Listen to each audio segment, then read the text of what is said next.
Hello, ladies and gentlemen. Welcome to another episode of the Saturday Morning D&D Show. A very special episode, because not only do we have my co-host, Sir Lucian, over there at Sir Lucian Gaming, but we have the wonderful gentleman from WebDM, Mr. Pruitt and Mr. Davis, a.k.a. Jim. Can I call you Jim? A big fan. Yeah, so. yeah. Come on. Can we be casual, or is it Dr.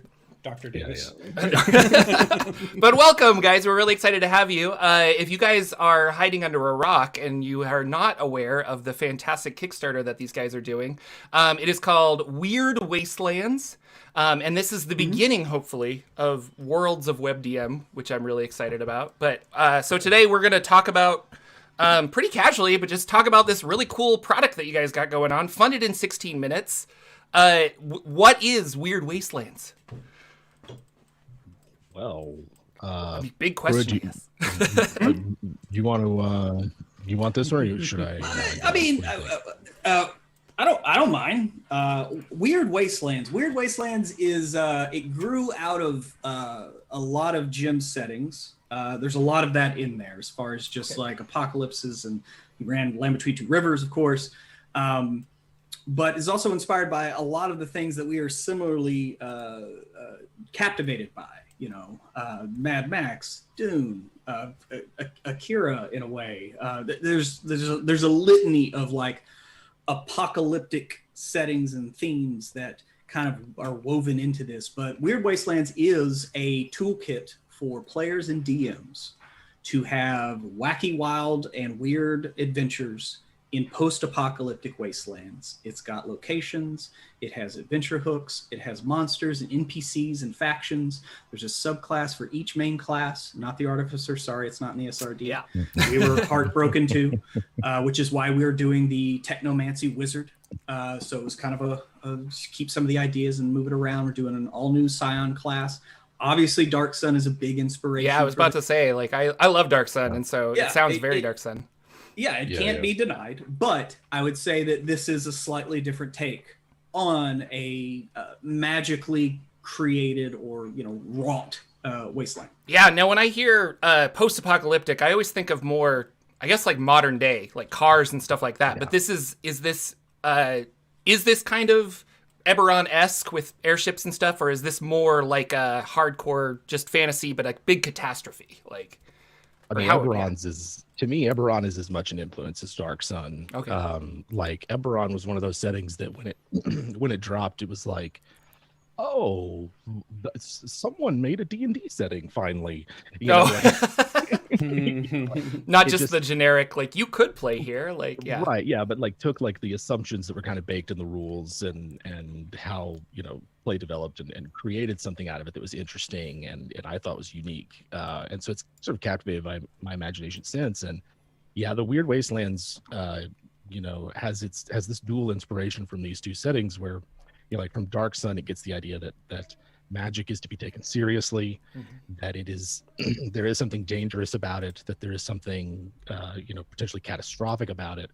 But where Dark Sun goes with the defiler preserver dichotomy and sort of like this world was drained over many cycles of these beings attempting to achieve immortality and it coming crashing down, and the ages get more and or less and less colorful the closer you get to when it starts. Like Weird Wastelands is like, no, they're magic all over the place. Like this place is thick with magic.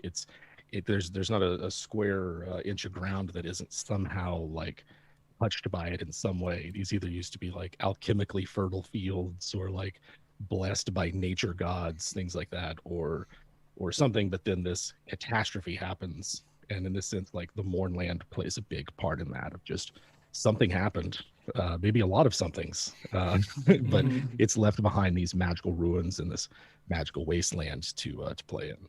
Yeah, that's kind of like a storyline we don't get right now, where magic's embraced, magic's good, magic's like technology almost, magic's as safe as an iPhone in your pocket. Whereas we came from kind of, we always say old days or back in the days of fantasy, where magic was something that could give you power, but it seemed to always corrupt, or it seemed to always be a bad thing, even if you did chase it.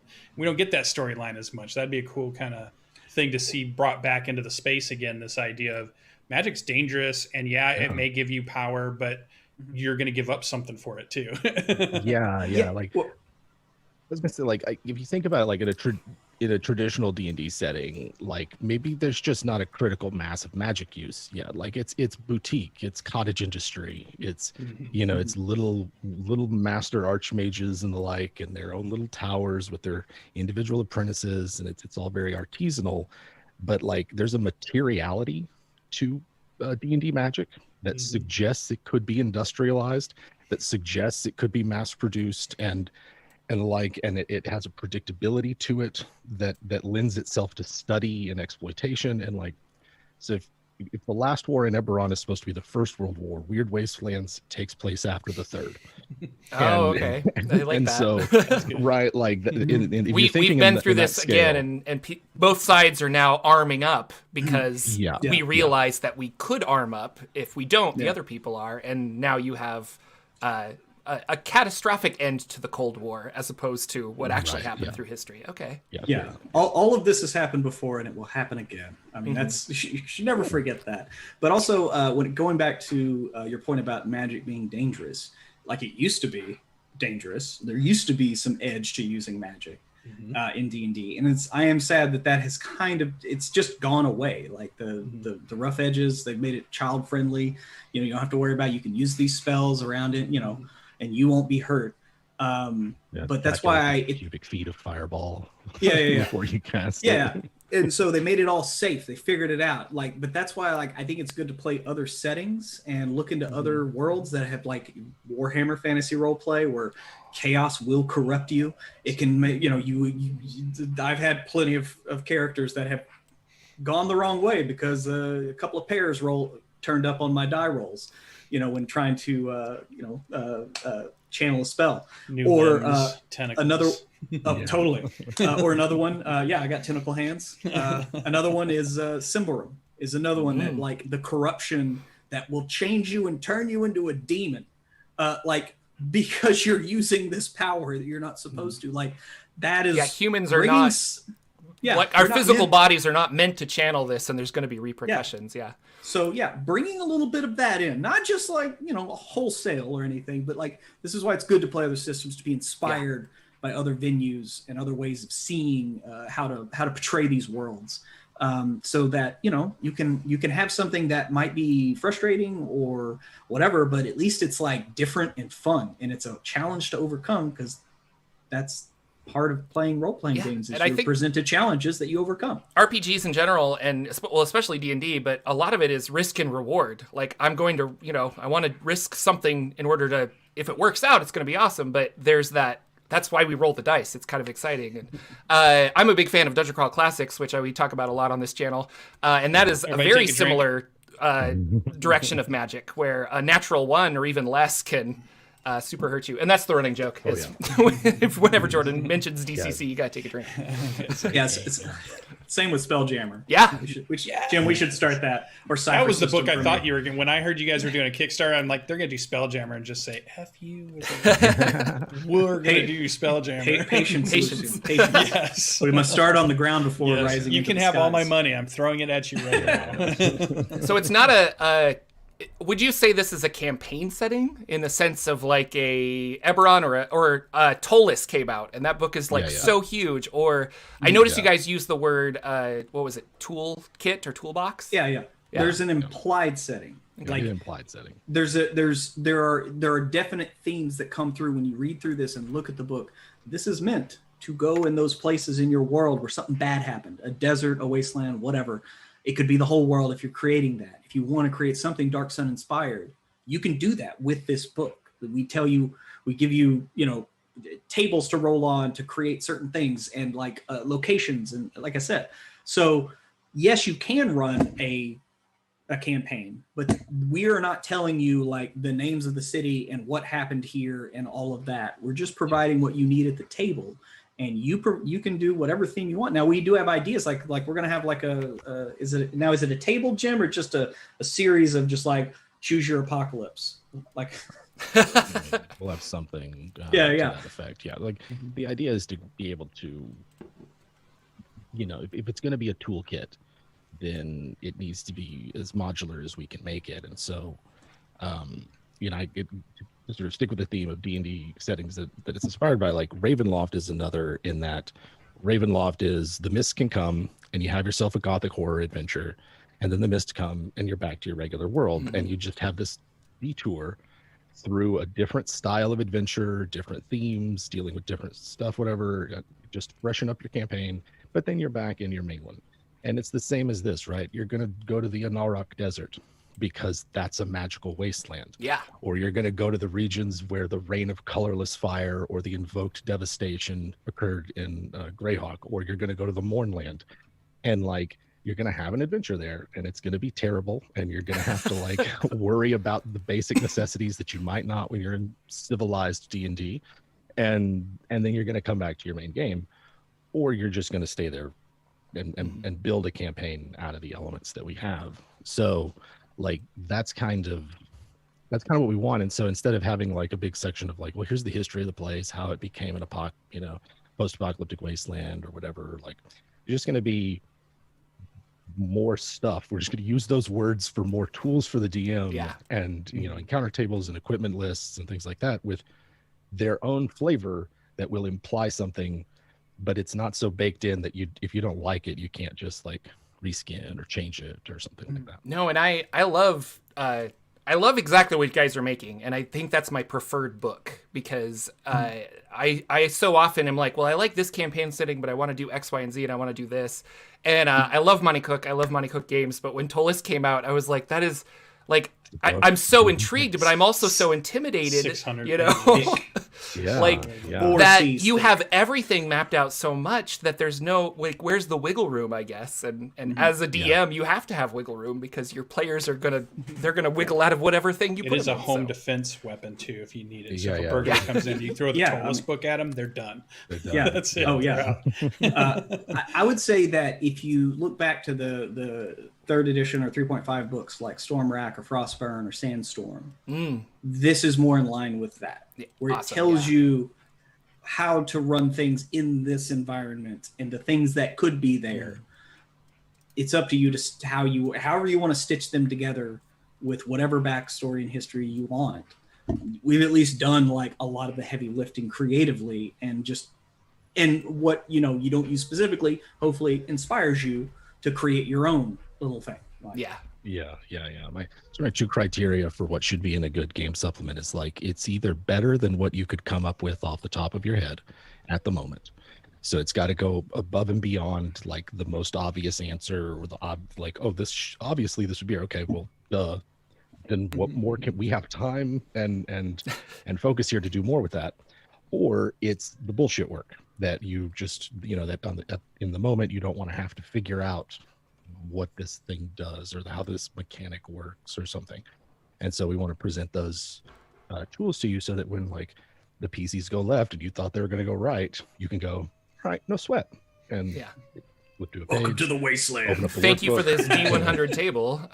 You find a sentient cactus, and he wants to give you a hug.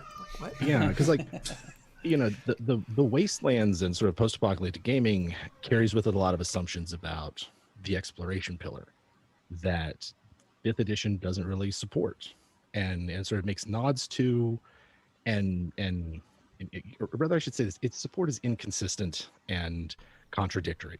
Yes. And so you've got to hunt through 3 or 4 different books to find all of the relevant rules for it. They don't tell you how to put all of this together into a structure to frame an adventure around. And then it goes and says like, well, hey players, we understand that tracking resources can be tedious and whatever. So like choose these options to never have to worry about this again. But in my mind, that's like telling the player of a fighter, like, oh, you picked fighter. Great. We're never going to have combat. Yeah. Right. Yeah. Like you got this locked down. We're never going to have to worry about it.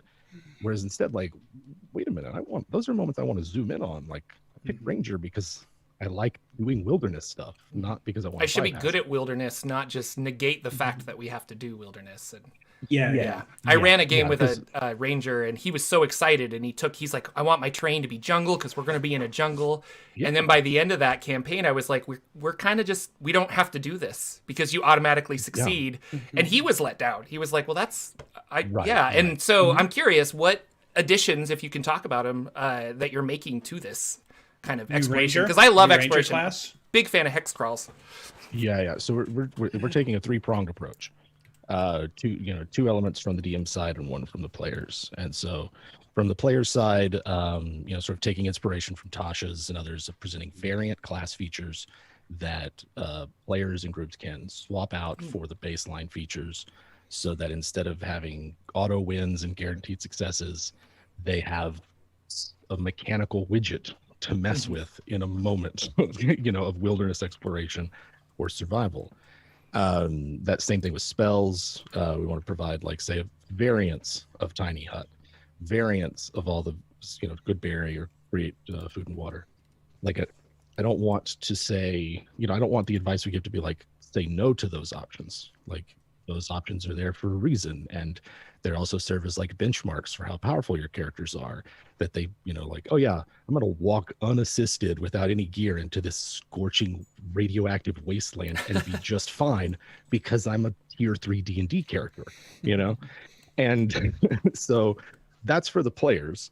And then on the DM side, we're providing a hex crawl structure that it has some modular elements to it, so that you can either do super simple, we're cruising across multiple days of travel, we just want to keep it moving, or you can zoom in on a day and sort of like see how it breaks down. And then the third element is a hazard die, which gets sort of rolled whenever you do anything of significance, that might have anything from weather to wandering monsters to coming across an interesting location to prompts for more intra-party and introspective moments, like, it's been 6 hours of blistering heat, surely someone in the party has annoyed the ever-loving shit out of you, like that kind of thing. Or and then in terms of gear and resources, to abstract those so that they're not tedious to keep track of, while still having some teeth and grounding the play in survival.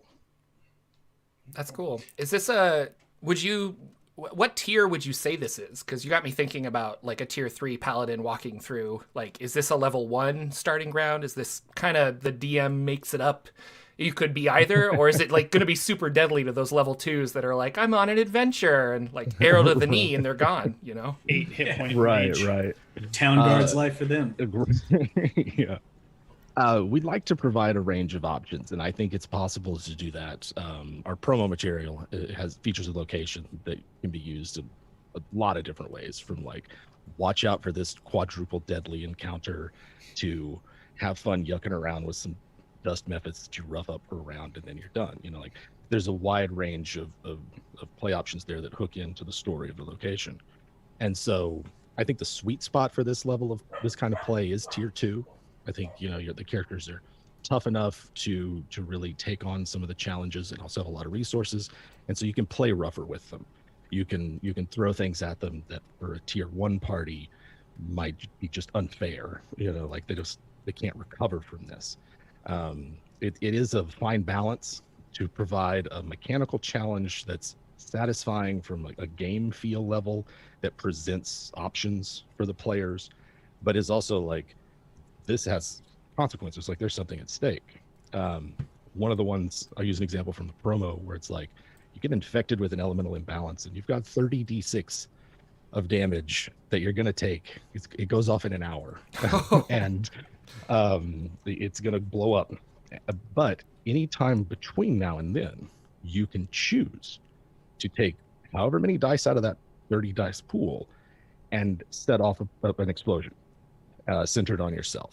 And so it's like, all right, I'm going to go find some enemies and blow myself up. I'm going to go off by myself and do this a couple of times, and then the cleric top me back up, and then go do it again. And like, you're just going to take this damage. When and where and how and under what circumstances is entirely up to the player.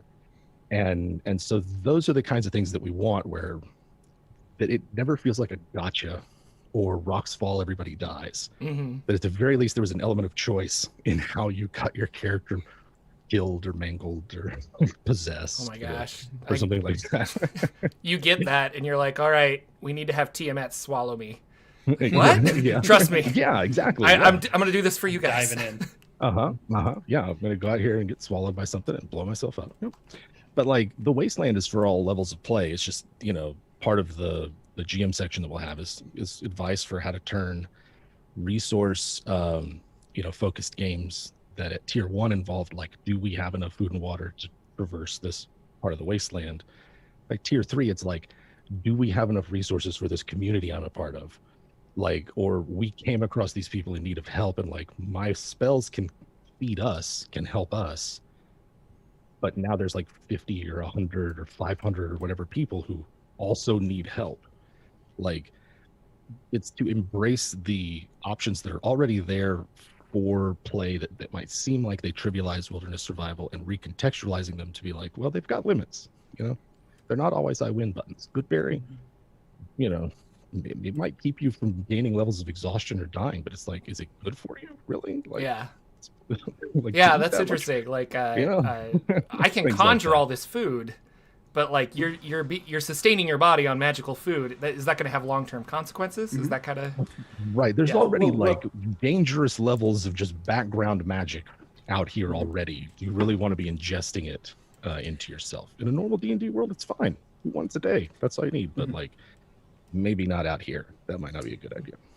But still, the saying is as old as time that, you know, you don't take food from fairies because it's magic food, and you're not meant to eat it. So for that to become the normal in D&D, I find is like we both were like, that's interesting, since the whole thing is if a fairy offers you something. I mean, I know that people will say, oh, it's the offer, therefore you owe them, but no, it's magic food. Like, you need something that was grown in the ground with sun, like, you know, because that sustains you. So yeah, just all the different ways that can just, you know, go wrong.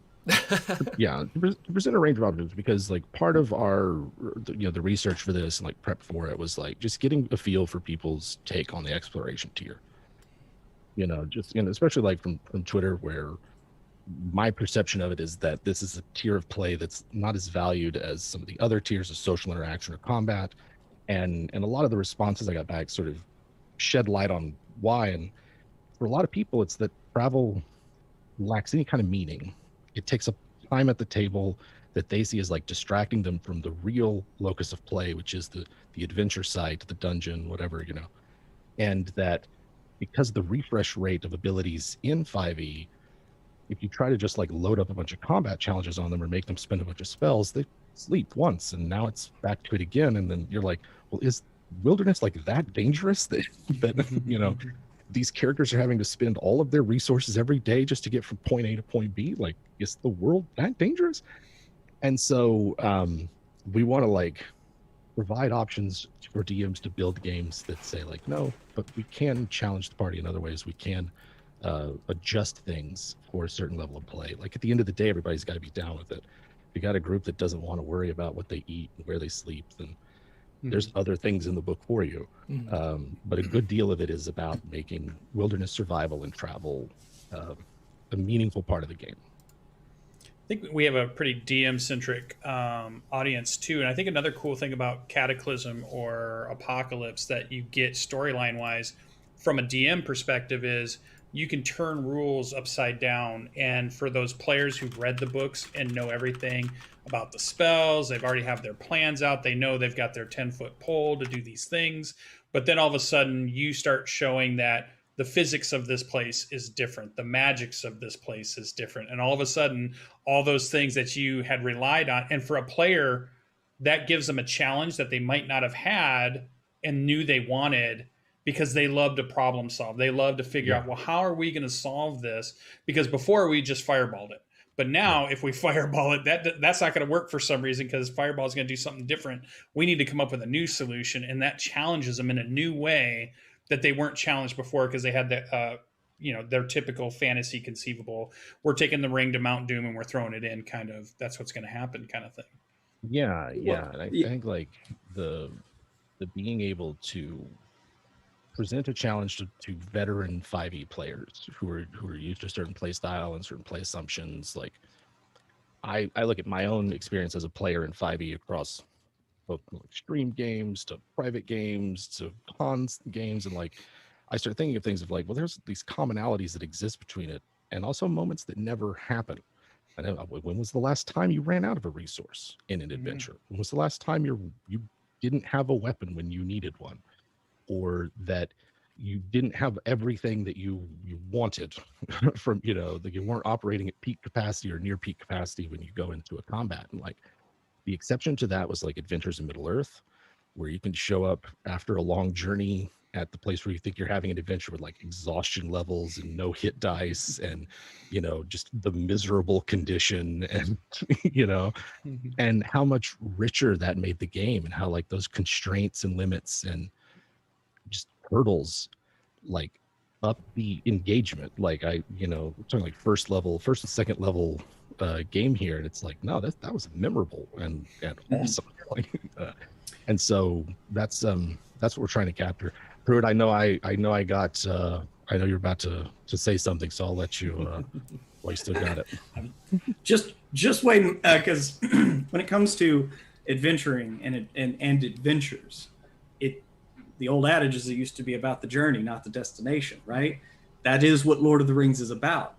Video games nowadays have a fast travel feature, and it seems that most D&D functions with that as the default, right? But with that mentality, then in Lord of the Rings, they would have taken the eagle straight to Mordor and just dropped the ring in, and the movie's over, and the book would be 30 pages, and that's that. So that's what we're trying to put back in. We want the whole thing. We want the whole experience. Yeah, and your players would have came up with that. Your players would have said, why aren't we taking the giant eagle right to Mount Doom? And you as a DM would have to say, well, there's a big storm, or Yeah, well, no, the idea of those decisions are important. Do we go over the mountain or under it? Yeah, under it. And, do we make for the Gap of Rohan, or do we try Mountain Pass? Yeah. And that's, a very cinematic part of the movie, which also I think a lot, I act out a lot of my campaigns as movies because I see the picture in my head and I'm like, this is just a big, really cool movie. And that would be one of those moments where like, you guys are, rocking a hard place. Which one do you want to take? You're like, I don't know. Yeah. And I like that. We had a question in chat about living spells, which is something that I really enjoy. Do you have any new monsters, any new living spells in this book? Yeah. So each of the locations will have a monster where that location is meant to be its lair, or near its lair. Mm-hmm. So like in the promo, there's the Magicore, which is a magic-eating manticore. And its lair, if you choose to use it, is the toxic sump. Now you can use both of those elements separately, but they're sort of thematically linked and sort of go together. So each of the locations will have one, and then we'll include new monsters as they sort of make sense. Like probably what we'll do is just sort of take the idea of these things, like what is a living spell, and like just try to reimagine it and reconceptualize it. And it might not be a monster. A living spell might be an environmental hazard. Oh yeah. That you overcome, with something kind of like the Ghosts of Saltmarsh had those, there's a fire on the ship or a crew mutiny type group skill checks that looked, if you squinted at them and looked at them sideways, they kind of look like a skill challenge. Like you're not all rolling the same skill, and there's like some repetition and some not, and they all have like a 4-tier outcome. And like, I thought those were really cool. So that's that's sort of like how we're thinking about some of these things. Cause like living spell could be a monster. It could be a hazard. Really what we want to do is not try to go with like too many assumptions of how it's been done before, because we want to present something new. No, the forest of a million mage hands, and you're like, what? Like, I'm all about it. You guys can have that one. If I see it in the book, I'll just be like, that was my gift to them. So. Well, that was where Doctor Strange went in his montage. Yeah, that's right. All the hands start coming up and grabbing him, right? And you're tackling psionics, so you've got to think that's a mechanical beast to throw into any RPG game, no matter which one you set it in. That's where that's where I've been kind of focusing during the pre-Kickstarter writing phase, is getting the Scion up and running. Doing so has enlightened me in various ways. It proved that I am a novice writer.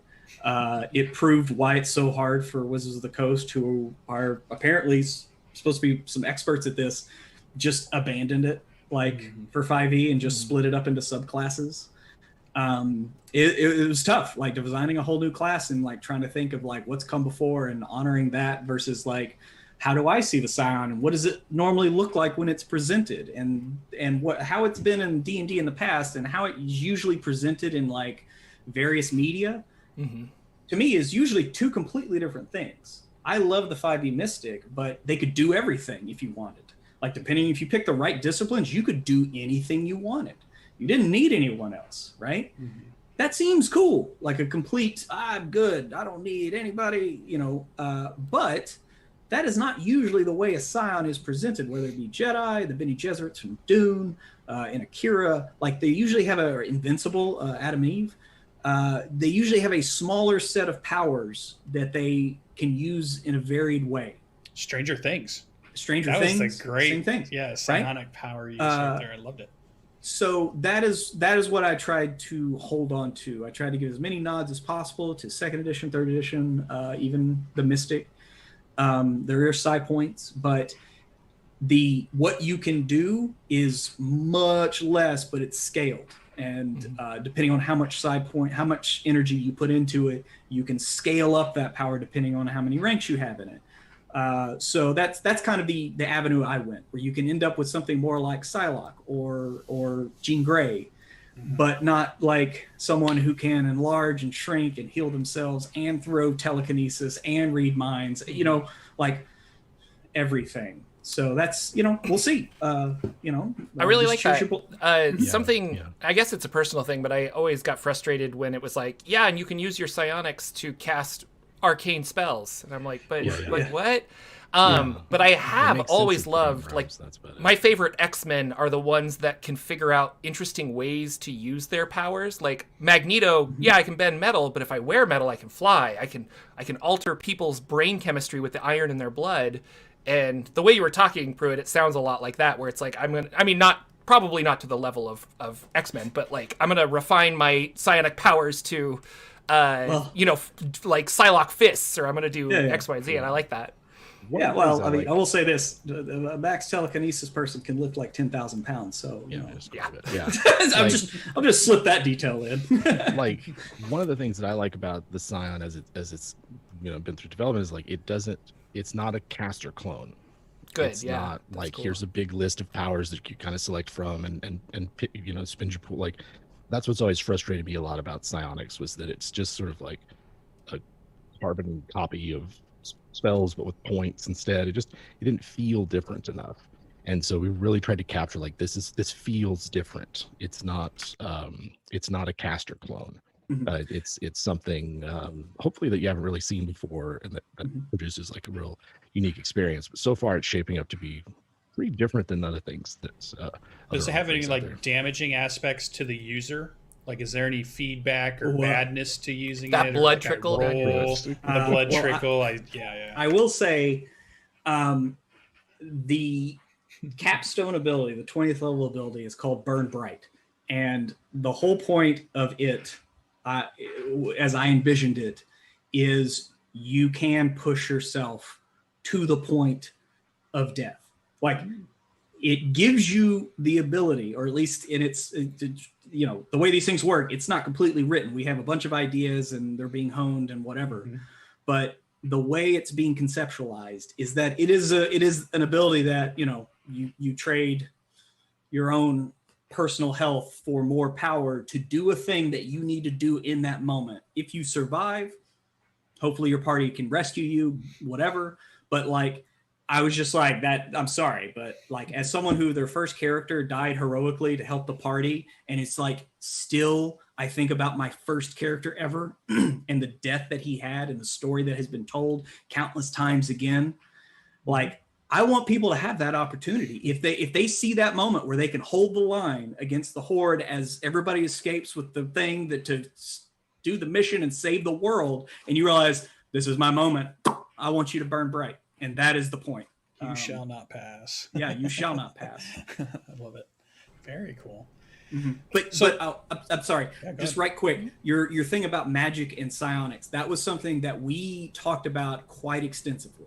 How we wanted psionics to be perceived, is it a different version of, is it just a different access port to magic, like, you know, like Warlock, Sorcerer, and Wizard have, or is it something entirely of itself? And so I think, though, that we will have language in there in the final product so that DMs can decide for themselves. We will present it away in a certain way, but we want to give DMs the if they don't want to deal with wizards going, but if I cast Dispel Magic, does it dispel that effect? Like, and have that pushback, right? Like, if they want to just be like, well, no, they are the same thing. Like, here's how you do that.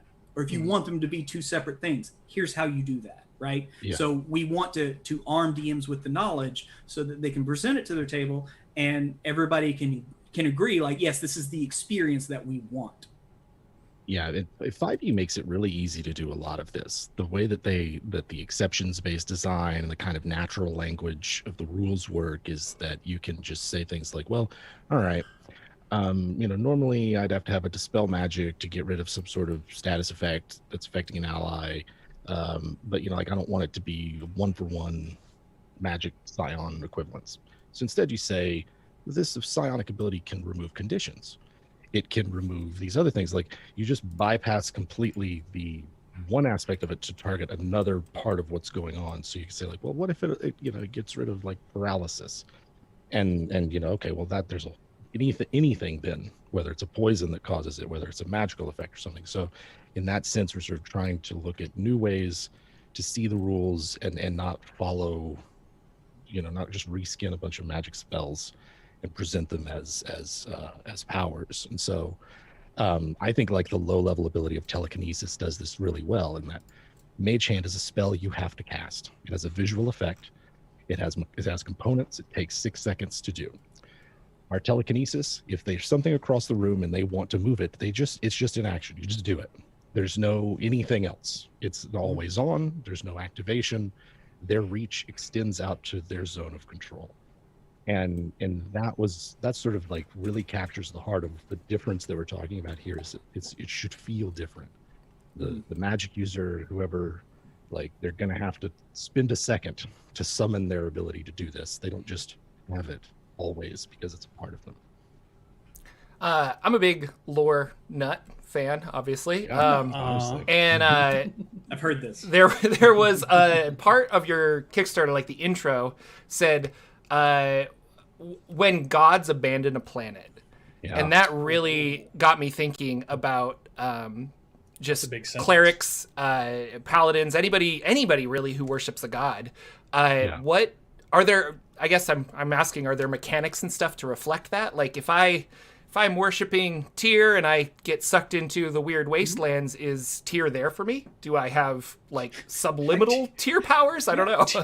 Tyr bro, is he there? I think that 5e's already done that, though. If you look at the various subclasses of cleric, it's just of light or life. These are concepts. Mm-hmm. They did that to make them generalized so they can be attached to multiple gods, you know, whatever their portfolio is. But to me, that can be just as freeing for a place where the gods do abandon it. You know, like, they still have their places of worship that maybe grant power to people who still worship them, the idea of what they represented. Because that, to me, I think it's more of just like, belief is more like within, like our cleric subclass. Jim can illuminate that better, but that kind of falls into that. Yeah. The gods abandoning the world is one of those things that's like the campaigns that I've run and played in the sort of like standing settings, you know, homebrew settings that I have. That's a feature of them. Like, when I started running Land Between Two Rivers, one of my principles for that setting was, like, it's an apocalypse everywhere. Like, like wherever you could go in a D&D world, they are experiencing an apocalypse at this moment. And so, like, Mount Celestia is empty. Like, there's the gods, their celestial servants, the souls that they you know, sheltered there, they're just gone. Like, no one's really sure where they went. And, like, I have my own sort of quirky reasons for it, for the setting that have yet to be revealed through play. But I wanted to take that concept of, like, part of an apocalypse setting for, like, a fantasy game is divine. Like, you could have something akin to, say, Ragnarok or or you know, a divine war or something that caused this wasteland.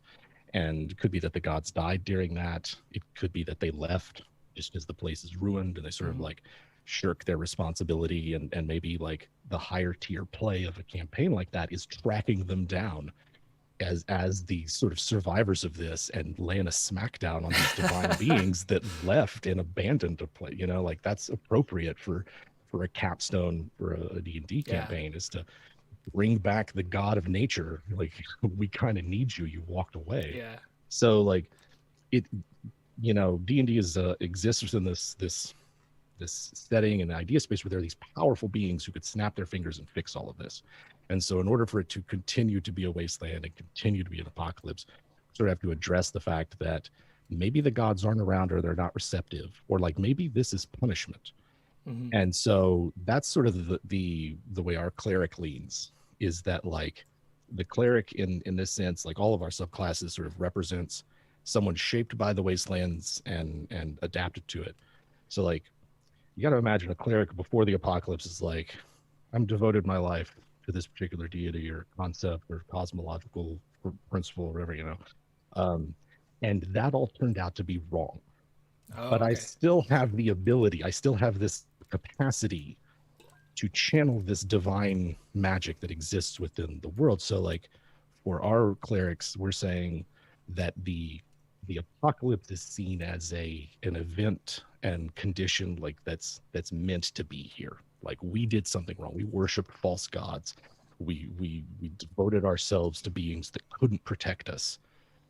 We need a period of like penance and punishment. So like I'm taking inspiration from early Christian monks who would like sit on top of pillars or like wall themselves up in caves or cathedral walls and sort of like practice extreme sort of acts of you know, mortification of the flesh and the like, so that our cleric is more of a, I really do walk around this place in some sandals and maybe a light robe, and like I'm just tough, you know, because their devotion is channeled through this physical punishment and being able to live out here and experience this without withdrawing. 90% of my divine magic is going into calluses on my feet.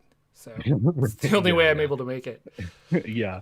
And like a lot of our subclasses we are overclocking them in terms of what they can do and the mechanical impact they have, because the other things in the book are a little overclocked. This is for veteran 5e players. And not to say that beginning players and new groups can't enjoy this and run it and discover a style for themselves, but D&D 5e's been out for a while now.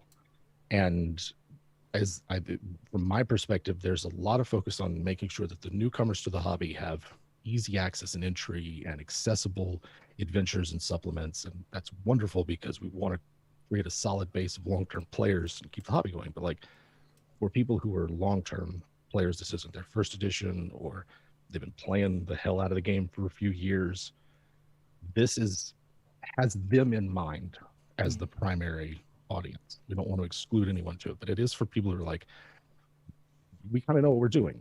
We know how to play our classes. We know how to use our abilities. So maybe it is okay if the subclasses that we have are a little bit overclocked, because like this book is going to recommend that the DM just completely throw in counterbalance out the window because this place is dangerous.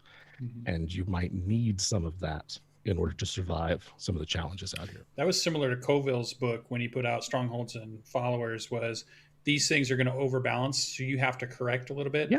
Because I'm giving you really cool shit to put into your your game. Right. Yeah. They're dials that you can adjust and the like, you know, and you have to do that with if all you were running was 3 core books, you'd still have to do the same thing. Depending on what characters you got and how they were played, you'd have to adjust. And, you know, so I don't see it as any different than that. You guys were talking about the divine thing, and then the picture that jumped into my head was, what does an apocalypse druid look like? And I'm like, oh my God, I hope they put it in there. You can see we have a picture of the promo has the Circle of Broken Lands. My brain just went there. I'm like, oh my God, this would be the coolest thing ever. Yeah. So druid have this primal connection with nature, right? The spiritual connection with primordial nature. And in an apocalypse, that's severed. This is a societal and ecological collapse. And so that link still exists, and the ghosts of those spirits of nature that used to inhabit this place, that used to embody or represent the forests and rivers and fields and whatever, are still there, but they're in anguish and pain. They demand vengeance. They demand retribution. And so our druid draws heavily on the barbarian for that. Like, that connection with primordial nature is no longer a source of solace and comfort, but one of pain. And they're, to be perfectly clear, and I do state this in the promo, they're pretty much there to create a melee druid. In many ways, a lot of the choices we're making are just like, this thing isn't here yet, and we would like to see it. And so, like, I remember druids from second edition as being very up in melee. Shillelagh was a popular spell that used a lot, and wanted a druid who could lean into that and was tough, who had some, later on had some weird abilities, but was really there to lay a beat down on the enemies of nature. And like, it's still bolted onto a druid. There's still D8 hit die and the like, and don't necessarily have the staying power of a martial class, but it's definitely like there to be a martial druid kind of hybrid. Very cool. Of all of the new classes you guys have been working on, which one is your favorite? And I'll start with you, Pruitt.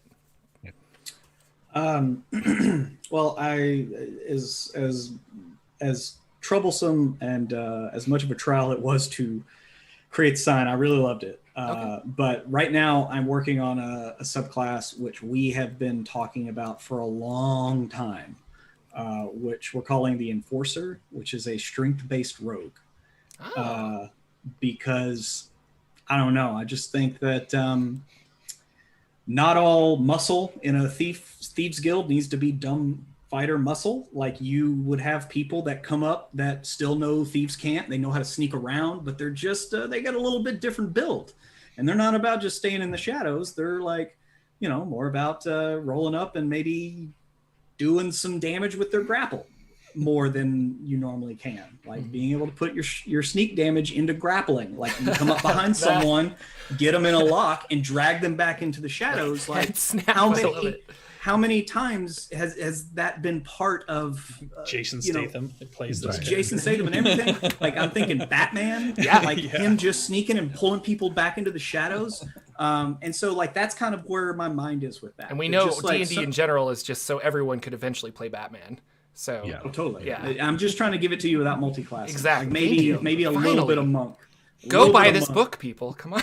Gotta give Monk the love. Come on. That's really cool. I like that a lot. I always love fun twists on the norm. And my thing is, there's precedent for this. When you look at other rogue subclasses, some of them have riders and qualifiers that allow them to use their sneak attack in different ways.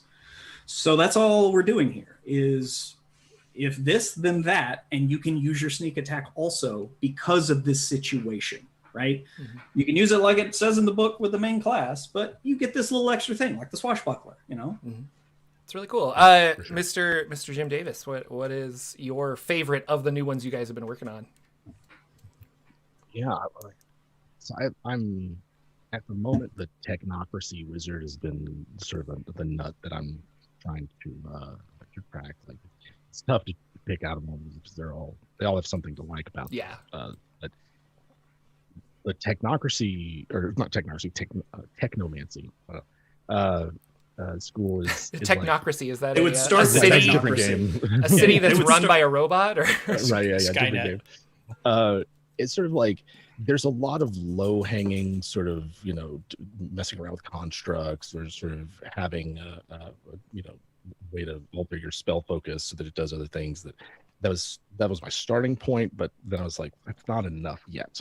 And so I'm so much about playing a wizard is also the spell selection and the number of spells that you get. Like, there's a lot about the wizard where that's really where your class abilities are.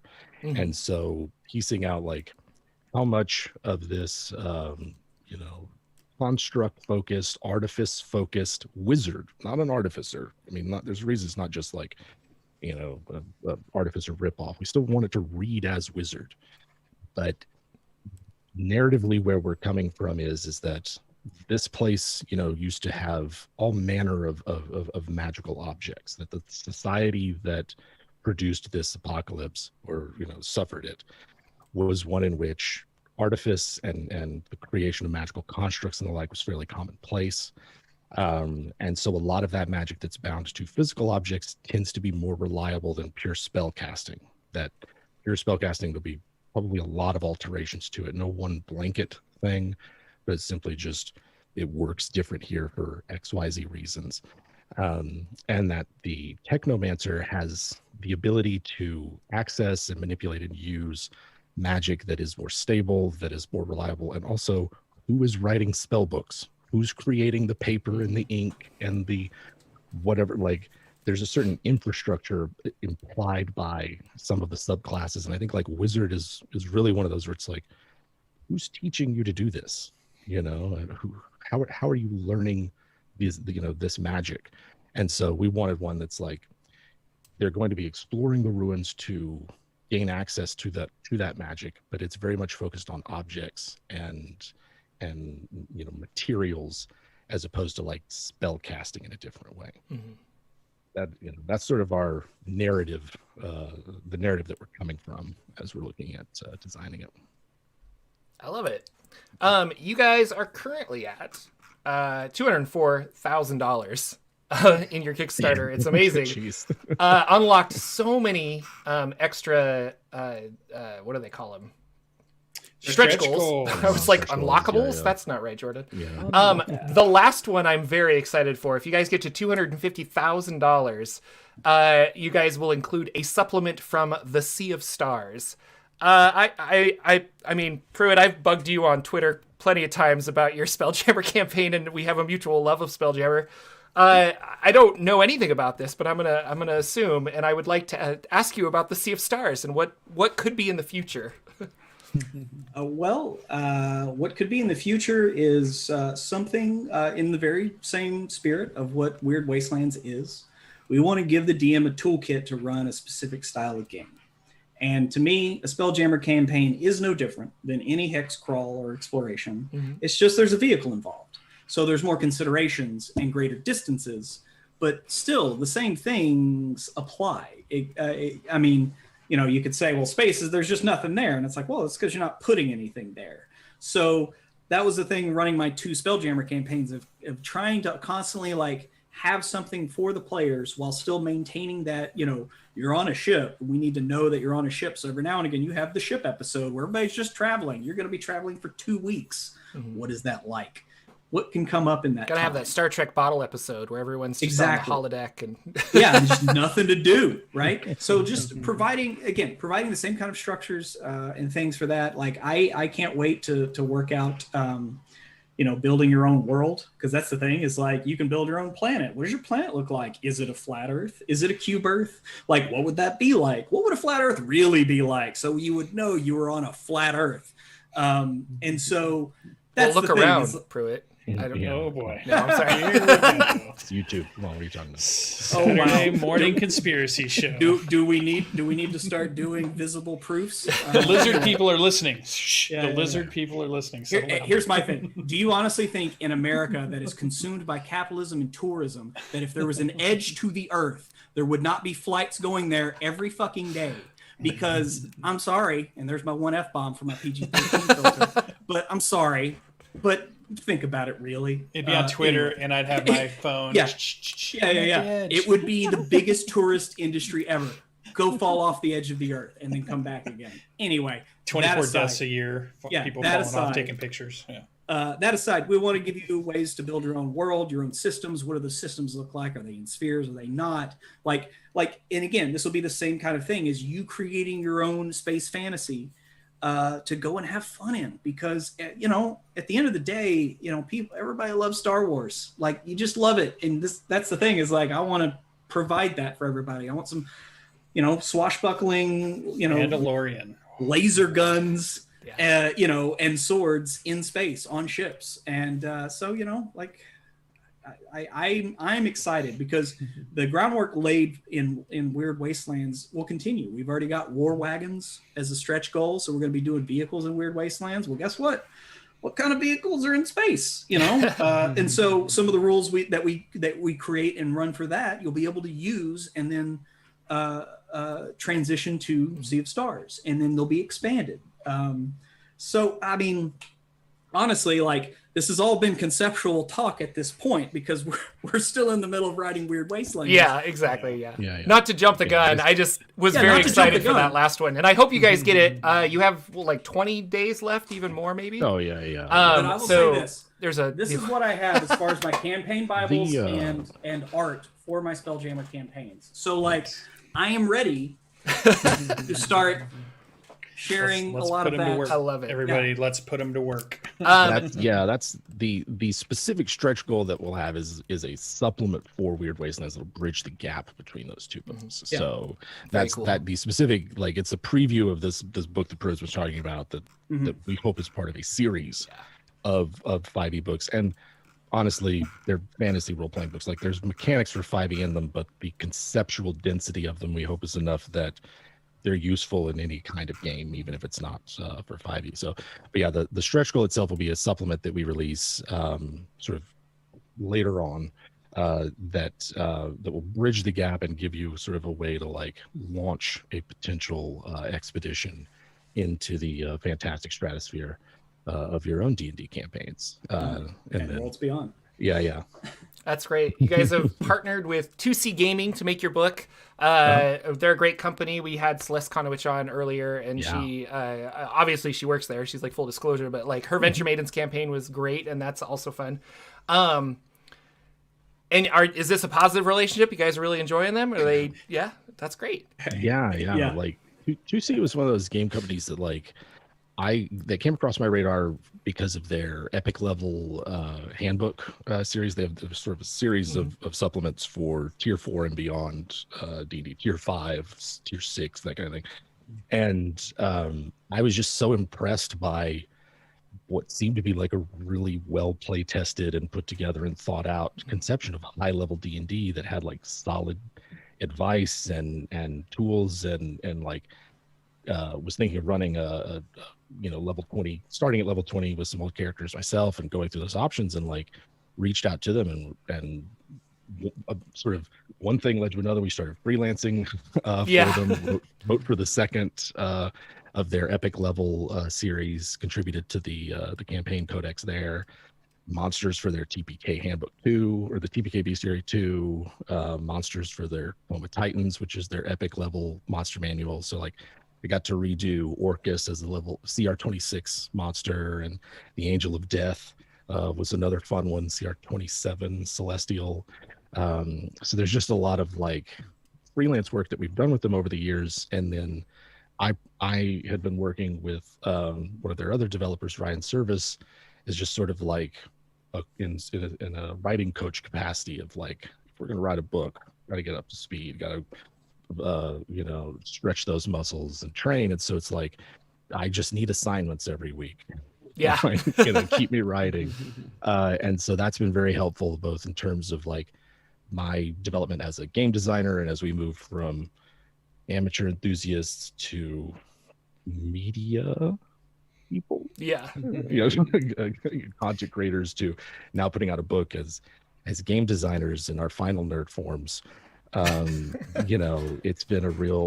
It's been really exciting, because it's like I'd always prepped stuff for home games and sort of had a very carefree attitude about how I would do that and what it would look like, and understand that like for me, running a game is about having this very loose reins of control, and like not everything has to be very precise or well thought out. And if a player would come to me with an idea for a custom spell or subclass or whatever, be like, oh, let's try this, and if it doesn't work, we'll do that. And how very different that is from writing something for other people to parse through. And it's easy to see how these books can become very bloated because you're like, oh god, there's so much I can think about here that they don't know. Jim, we're cutting the polymorph ribbon, but that's my favorite. Right. I just don't think anybody needs to turn into a cockroach. I don't know. Anyway. Well, thank you guys so much for for coming on our show. You've been on before separately. It was nice to have both of you. And everybody, please go check out Weird Wastelands. have pledged. I'm very excited because it's awesome personally. But I'm also a big fan. You guys are really cool. 2 pledges. And I think that's about it. Mr. Lucian, is there anything else we need to say? Do you guys need to say anything before? I have links to all of your stuff down below. Is there anything so we check it didn't out. ask you that you wanted us to ask? Yeah. Like we're waiting to tell you this piece of information. You good? I can think of. You're very thorough. You guys are Appreciate that. always welcome on this show Yeah, any 100%. Saturday morning. Glad to- You just glad want to to be hang out here. and talk any type of role-playing games. We're here every Saturday. Thank you. Awesome. Yeah. I'm all into that. And for you guys at home, thank you so much. Go tell your friends about Weird Wastelands, and we will see you next Saturday for another episode of the Saturday Morning D&D Show. Take care.